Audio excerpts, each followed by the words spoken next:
خلاف ایک اور زبردست احتجاج منعقد کیا گیا ہے بنگلور پیس آرگنائزیشن کی جانب سے۔ ہمارے ساتھ ہیں بنگلور پیس آرگنائزیشن کے ذمہ داران اور سماجی کارکنان، اور اس احتجاج میں علماء اکرام بھی شریک ہیں۔ بتائیے میم، یہ آج دوسری مرتبہ جو ہے آپ نے یہ احتجاج منعقد کیا ہے شہریت ترمیمی قانون کے خلاف؟ یہ دوسری بار ہوگا، تیسری بار ہوگا، جب تک یہ قانون واپس نہیں لیں گے تب تک ہوتا ہی رہے گا۔ شاہین باغ میں جو ہو رہا ہے وہ لوگ اپنے آپ کے طرف سے کر رہے ہیں، اس میں سیاسی کچھ بھی نہیں ہو رہا ہے۔ آپ لوگ صرف اپنی بات آگے رکھنے کے لیے ان لوگوں کی قربانیوں کا مذاق اڑا رہے ہیں، تو اسے سیاسی بول کر ان کا مذاق اڑانا بند کیجیے۔ Take it seriously before it is too late. ایسا نہ ہو کہ کہیں پورا ہندوستان شاہین باغ میں نہ بدل جائے۔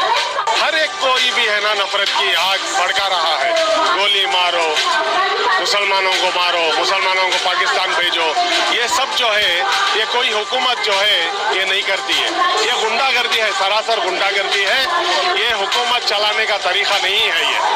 یہ آندولن کی جو آگ ہے نا یہ ان تک پہنچ چکی ہے آلریڈی، یہ پریشان ہے، ان کو سمجھ میں نہیں آ رہا ہے کہ اس کو کس طرح سے ختم کیا جائے گا۔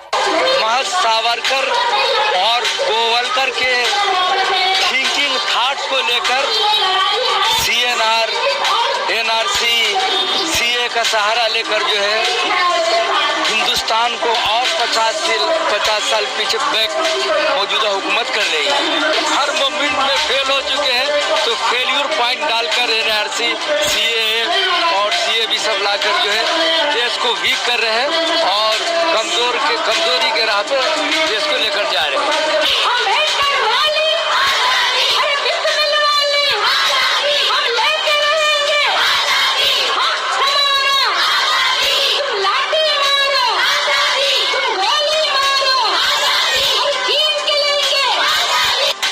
ETV بھارت کے لیے بنگلور سے رفیق جبار کی رپورٹ۔